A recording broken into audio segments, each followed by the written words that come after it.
Chaque enfant est unique, surtout quand il s'agit d'un enfant à haut potentiel. Alors pourquoi est-ce que nous, parents, on devrait adopter une approche qui soit unique pour tous ? Je suis Séverine Guy et je suis ravie de vous accueillir dans cet espace dédié aux parents d'enfants à haut potentiel. Aujourd'hui, je vous propose d'explorer en profondeur ce que signifie réellement être parent d'un enfant à haut potentiel et comment vous allez pouvoir adapter mes stratégies, mes conseils pour mieux répondre à leurs besoins spécifiques, mais aussi pour vivre une parentalité plus sereine, plus agréable, plus épanouie. C'est le moment de repenser votre manière d'être parent pour cultiver une relation qui permet à vos enfants de se construire le plus sereinement possible et surtout en leur évitant des blessures qui vont les poursuivre pendant toute leur vie d'adulte. Aujourd'hui, on va plonger ensemble dans un sujet qui touche chacun de nous d'une manière ou d'une autre, la remise en question des normes établies en matière de parentalité et spécialement quand il s'agit d'accompagner des enfants à haut potentiel. Pour commencer, je vous invite à vous poser cette question. C'est quoi en fait la parentalité ? Beaucoup d'entre nous, on a été modelés par des schémas qui ignoraient souvent l'hypersensibilité, l'intensité émotionnelle, la pensée divergente, mais surtout cette autre manière d'être au monde que vous avez pu vivre vous-même comme enfant au potentiel, si c'était votre cas, et en tout cas qui n'ont pas respecté votre individualité. Ces approches traditionnelles, elles peuvent être efficaces pour certaines, mais elles peuvent aussi révéler leurs limites, voire même devenir franchement contre-productives pour des enfants qui perçoivent et qui sont au monde différemment. Ce constat, il nous pousse à examiner les racines de ces méthodes et à questionner leur pertinence pour nos enfants particulièrement sensibles, particulièrement atypiques. Excusez-moi. Je crois qu'il est vraiment temps d'envisager des alternatives qui non seulement respectent mais qui célèbrent leur individualité tout en soutenant leur développement de façon constructive et bienveillante. Mais il y a encore plus profond que ça, en vrai. Cette exploration, c'est aussi une forme de libération pour vous, les parents. Beaucoup d'entre nous ont été élevés dans des cadres qui ne nous ont pas toujours permis de nous sentir pleinement aimés, pleinement acceptés pour ce que nous étions. Et on porte aujourd'hui ces blessures, ces manques. Et le problème, c'est que sans le savoir, on risque de les perpétuer. C'est pour ça que c'est essentiel de remettre en question ces anciennes méthodes, que ça peut être un acte profondément libérateur et guérisseur même. Pas seulement pour vos enfants, mais pour vous-même. Alors je vous invite à poursuivre en interrogeant ces méthodes de parentalité à la mode. Vous savez, on a régulièrement des courants de parentalité qui deviennent plus ou moins à la mode, la parentalité positive et puis son inverse, certaines approches comportementales. Certaines de ces méthodes et de ces stratégies, de ces théories m'inspirent dans ma vie quotidienne. Peut-être que c'est votre cas aussi. Mais si les fondements théoriques de ces méthodes, elles sont pour certaines louables aux yeux de chacun et chacune d'entre vous, on doit quand même reconnaître qu'elles nous laissent souvent seuls face à sa mise en pratique, à la mise en pratique de ces idées. Qui nous guide pour les adapter respectueusement à notre identité de parents, à ce qui est essentiel pour nous, à ce qui est bon pour nous, à ce qui est juste pour nous, tout en reconnaissant l'unicité de notre enfant, avec son haut potentiel, mais pas que, avec sa personnalité, avec son caractère propre. Dans notre quête, sur notre chemin pour une parentalité réfléchie, c'est vraiment crucial de comprendre que si les théories et les concepts, ce sont des outils précieux, ils doivent toujours être adaptés. Un enfant à haut potentiel, c'est pas un casse-tête à résoudre. C'est pas c'est pas une énigme. C'est un esprit à comprendre. C'est une personne, un individu à comprendre. Ce qu'on cherche, c'est pas une série de réponses toutes faites. C'est un écho à notre intuition profonde de parents. Alors comment on peut respecter notre propre identité tout en étant le parent que notre enfant à haut potentiel a besoin? La réponse, elle réside dans un dialogue continu avec soi-même, dans l'authenticité, dans la capacité à se remettre en question. C'est parce que vous allez accepter de vous libérer des méthodes traditionnelles que vous allez créer une approche plus personnalisée, que vous allez arrêter de seulement éduquer vos enfants, que vous allez pouvoir commencer à les accompagner vers leur épanouissement. Vous libérer des méthodes traditionnelles, c'est transformer non seulement votre relation avec vos enfants, mais c'est aussi transformer la manière dont vous vous voyez en tant que parent. Alors je sais, cette exploration, c'est pas la démarche la plus facile, mais elle est vraiment essentielle. Elle vous invite à construire des fondations solides, des fondations profondément humaines sur lesquelles vos enfants et vous-même allez pouvoir vous épanouir. C'est un parcours vers une parentalité qui n'est pas seulement efficace, c'est une parentalité qui est profondément enrichissante, épanouissante. Alors, chers parents, je vous encourage à prendre ce moment pour vraiment vous connecter à ces concepts. Pensez à ce que toutes ces théories, méthodes traditionnelles, anciennes, peu importe, tout ce qu'on vous dit ou toutes vos croyances sur la parentalité, qu'est-ce que ça signifie pour vous, pour votre enfant, pour la dynamique unique que vous partagez? Et puis ensuite, je vais vous inviter à prendre ce que vous trouvez utile, ce que vous trouvez bon pour vous, bon pour votre enfant, et à adapter le reste. N'ayez pas peur de vous défaire de ce qui ne fonctionne pas pour vous, de ce qui n'est pas bon pour vous, de ce qui n'est pas bon pour votre enfant.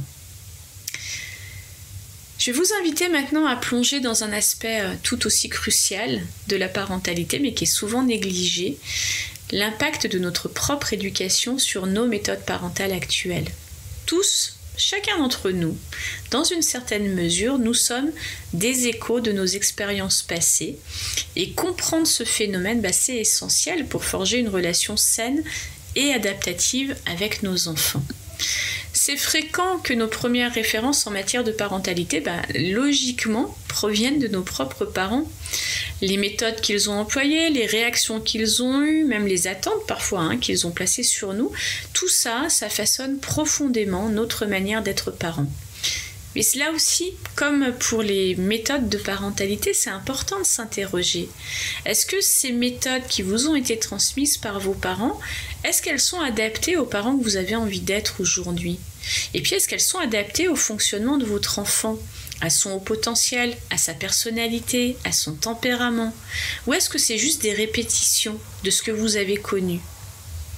Alors pour de nombreux parents, et peut-être que c'est votre cas, un examen honnête de cette propre éducation, ça peut révéler des pratiques qui peuvent ne pas convenir à leur enfant, aux besoins uniques de leur enfant. Par exemple, si une discipline stricte ou une forte pression académique peut fonctionner pour certains enfants, pour d'autres enfants, certains vont mieux réagir à des approches qui valorisent la créativité, l'exploration, la compréhension émotionnelle, etc., etc. Aucun de nos enfants, même avec leur haut potentiel, ne bénéficie des mêmes stratégies parentales, et puis surtout aucun des parents qui est en train d'écouter ce podcast ne partage exactement les mêmes valeurs, la même manière de vouloir être parent. Vous vous rappelez, dans un précédent épisode, je vous parlais de l'authenticité, et un défi majeur pour nous en tant que parents, c'est de distinguer ce qui est une véritable réponse aux besoins de nos enfants et ce qui est juste une tentative pour nous de conformer ces besoins aux normes sociales ou aux normes familiales. Cette prise de conscience, je sais comme elle peut être inconfortable, mais vous devez entendre qu'elle est tout aussi libératrice qu'inconfortable. Elle vous invite à abandonner les attentes de perfection et à embrasser enfin une approche plus authentique et respectueuse de votre singularité en tant que parent et de la singularité de votre enfant. Aborder les aspects parfois douloureux ou limitatifs de notre propre éducation, c'est pas une tâche facile. Ça peut impliquer de revisiter parfois des souvenirs qui sont inconfortables ou même douloureux, ou même de reconnaître des erreurs dans notre manière d'avoir été parents jusqu'à maintenant. C'est inconfortable, mais c'est crucial. Ça vous permet de rompre les cycles qui pourraient autrement se perpétuer et de choisir consciemment des voies qui soutiennent le bien-être et le développement de votre enfant, mais qui vous permettent aussi de vous épanouir enfin dans votre parentalité. Lorsqu'on comprend comment notre propre histoire influence nos pratiques parentales, on peut commencer à faire des choix.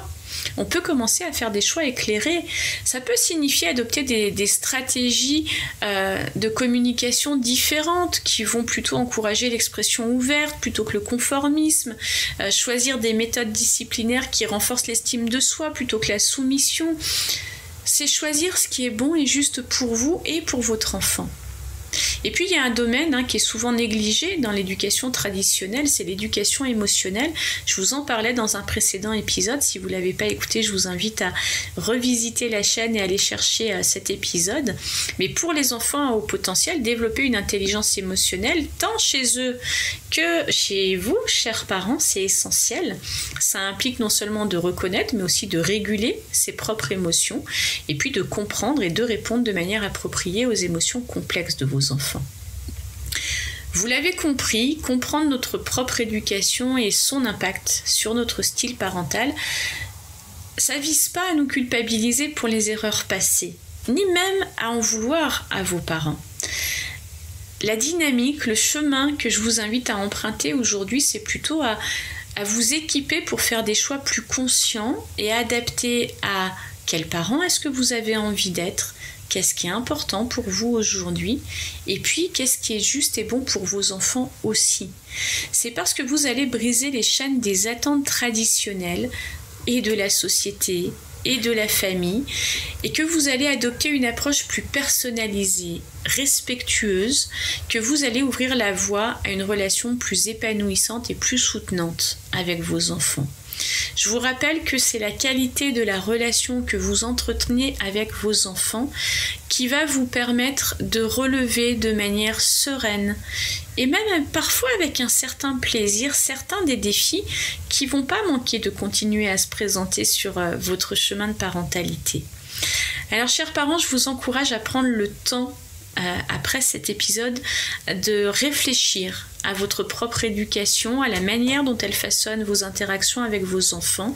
Et puis je vais vous inviter à explorer de nouvelles manières d'être parent, à être le parent que vous souhaitez vraiment être, pour votre bien-être, mais aussi pour le bien-être et le développement harmonieux de vos enfants. Alors je vous ai partagé ma vision de cette parentalité sur mesure, mais j'aimerais aller un peu plus loin dans cet épisode et pour vous partager les étapes qui me semblent essentielles pour arriver justement à créer une parentalité sur mesure. La première étape, ça va être de clarifier votre identité et vos aspirations parentales. Définir qui vous êtes en tant que parent, vous l'avez compris, c'est très important dans ma vision, et ce que vous espérez transmettre à votre enfant. Tout ça, c'est fondamental. C'est cette clarté qui va vous servir de boussole, qui va vous guider dans toutes vos décisions parentales et qui va vous aider à rester aligné avec vos valeurs, même lorsque les défis surgissent. Identifiez les valeurs qui sont importantes pour vous, qu'elles concernent l'éducation, la communication, l'autonomie, et puis réfléchissez à la manière dont elles influencent vos interactions quotidiennement avec vos enfants. Deuxième étape, je vais vous inviter à comprendre profondément votre enfant. Connaître sa personnalité, son tempérament, sa manière d'être à haut potentiel, ses passions, ses peurs, ses motivations, c'est tout ça qui va vous permettre de personnaliser votre soutien et d'ajuster votre approche pour répondre de manière optimale aux besoins de votre enfant. Ça va impliquer d'observer, d'écouter, puis parfois même de déchiffrer les signaux subtils que votre enfant vous envoie. Mais vous devez comprendre que passer du temps à comprendre ce qui motive votre enfant, ce qui le calme, ce qui l'excite, ce qui lui fait peur, etc., etc., cette compréhension profonde, elle est cruciale pour adapter votre manière d'être parent aux spécificités du tempérament et de la manière d'être au monde de votre enfant. Troisième étape, je vais vous inviter à changer de regard sur les comportements de votre enfant, à revoir la manière dont vous percevez et réagissez au comportement de votre enfant. Ça peut vraiment transformer votre relation. Ce changement de perspective va vous aider à voir ces comportements comme des communications, comme des messages, plutôt que comme des confrontations. Et donc, ça va vous ouvrir la voie à des réponses plus efficaces et plus empathiques. Lorsque votre enfant agit d'une manière que vous trouvez dérangeante, difficile, je vais vous inviter à vous demander ce que ce comportement essaye de communiquer. Est-ce que c'est un besoin non satisfait? Est-ce que c'est votre enfant agit de cette manière-là parce qu'il n'a pas encore développé les compétences nécessaires pour agir autrement? Est-ce que c'est de l'anxiété? Est-ce que c'est une réaction à son environnement? Qu'est-ce qu'il est en train de vous dire, votre enfant, avec son comportement? On a tendance parfois, et on baigne aussi là-dedans, donc c'est pas pour rien qu'on a cette tendance-là, on a tendance à être dans une société qui identifie les comportements dérangeants de nos enfants comme des problèmes à résoudre. J'aimerais vous inviter vraiment à changer ce regard-là. Les comportements de vos enfants ne sont pas des problèmes à résoudre, ce sont des éléments, des pièces de puzzle à comprendre. Si vous comprenez les pièces de puzzle que votre enfant vous donne au travers de ses comportements, alors vous allez avoir une meilleure compréhension de qui il est, de son tempérament, de sa personnalité, de sa manière d'être au monde, de son haut potentiel. Et donc ça va vous permettre, vous, avec votre manière unique d'être parent, de pouvoir y répondre de manière plus efficace, plus adaptée. Dernière étape, ça va être ce travail-là d'harmoniser qui vous êtes comme parent avec les besoins de votre enfant, avec qui est votre enfant. L'harmonisation de vos méthodes parentales avec l'individualité de votre enfant, c'est l'étape essentielle pour une parentalité qui soit efficace, oui, mais pas que, qui soit joyeuse, épanouissante, enrichissante. Alors oui, ça peut nécessiter des ajustements dans votre manière peut-être de communiquer, dans votre manière de pratiquer l'autorité, d'accompagner vos enfants, mais le résultat de tout ça, c'est une dynamique familiale plus harmonieuse, plus épanouissante. Si par exemple votre enfant il a besoin de plus de structure, vous pourriez avoir besoin d'incorporer plus de routine dans votre parentalité. Mais si vous, comme parent, vous aimez bien quand même quand c'est un peu fun, quand c'est un peu flexible, quand tout n'est pas complètement organisé, vous pouvez tout à fait instaurer des routines pour répondre aux besoins de structure de votre enfant et puis mettre du fun dans ces routines. Si votre enfant, lui, il est plus à l'aise, il est plus épanoui dans un cadre qui est plus ouvert, et puis que vous avez plutôt tendance à avoir besoin de contrôler pour apaiser une certaine forme d'anxiété, oui, ça va vous demander d'apprendre à lâcher prise peut-être sur certaines règles pour répondre davantage aux besoins de votre enfant. Mais vous allez voir que ce chemin-là, et cette humilité-là avec laquelle on parcourt ce chemin est d'une richesse infinie. Chacune de ces étapes, ça va requérir de la réflexion, de l'adaptabilité, mais vous devez comprendre qu'elles sont cruciales pour créer une vie familiale qui répond non seulement aux besoins de votre enfant, mais qui respecte aussi votre personnalité comme parent. C'est parce que vous allez engager ces transformations que vous allez poser les bases d'une relation parent-enfant plus forte, plus respectueuse, qui permet à chacun de vous épanouir. Alors, chers parents inspirants, pour mettre en pratique ce qu'on a exploré aujourd'hui, je vous propose maintenant de participer à un défi gratuit de 4 jours que j'ai intitulé « Créer une parentalité qui vous ressemble ». Ce défi, c'est une occasion unique de plonger plus profondément dans l'élaboration d'une approche parentale qui respecte à la fois, vous l'avez compris, qui vous êtes et qui répond aussi à l'individualité de votre enfant. Au cours de ce défi, on va travailler ensemble pour clarifier vos aspirations parentales, comprendre en profondeur les caractéristiques uniques de votre enfant et identifier des stratégies qui alignent votre parentalité avec vos valeurs et l'individualité de votre enfant. Dans ce défi, vous recevez des audios inspirants avec quelques exercices d'auto-coaching et puis vous bénéficiez d'un groupe dans lequel vous pouvez me poser toutes vos questions pour bien sûr personnaliser le mieux possible votre parcours. Je vous invite vraiment à ne pas manquer cette chance de transformer votre approche parentale et de renforcer votre connexion avec votre enfant. c'est parce que vous allez vous inscrire maintenant et que vous allez commencer à bâtir une parentalité qui vous ressemble vraiment en harmonie, que vous allez faire le premier petit pas vers une parentalité épanouie et sur mesure. Je vous mets le lien, comme d'habitude, dans la description de cet épisode pour que vous puissiez rejoindre gratuitement ce défi. Merci à tous d'avoir écouté cet épisode dédié à la création d'une parentalité sur mesure, adaptée à la nature unique de votre enfant. J'espère sincèrement que nos discussions et les stratégies que je vous partage vous ont inspiré et vous ont motivé à reconsidérer et à adapter votre approche parentale. S'affranchir des méthodes traditionnelles de parentalité, redéfinir nos pratiques, ça peut sembler une tâche intimidante, je le sais, mais c'est aussi une démarche profondément enrichissante. Et je vous rappelle que vous n'êtes pas seul, je vous propose de vous guider dans cette démarche.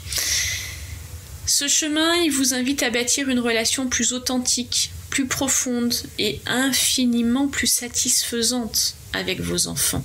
C'est parce que vous écoutez réellement leurs besoins et que vous écoutez réellement vos besoins à vous comme parents que vous allez pouvoir favoriser un développement harmonieux de votre enfant, mais aussi votre épanouissement comme parent. Rappelez-vous que chaque petit pas sur ce chemin, ça contribue à une grande transformation. Vous n'avez pas besoin de tout changer du jour au lendemain, mais chaque ajustement conscient peut renforcer le lien que vous partagez avec votre enfant. J'espère vous retrouver pour le prochain épisode de ce podcast où nous continuerons évidemment à explorer les voies de la parentalité sur mesure, consciente, adaptative. N'oubliez pas de partager ce podcast avec d'autres parents qui pourraient en bénéficier, de le noter, de laisser des commentaires sur les plateformes qui le permettent afin de m'encourager à continuer l'enregistrement de ces épisodes et puis de m'aider à faire grandir notre communauté. À très bientôt, chers parents inspirants, et en attendant le prochain épisode de ce podcast, prenez soin de vous et prenez soin de vos enfants. Bye bye.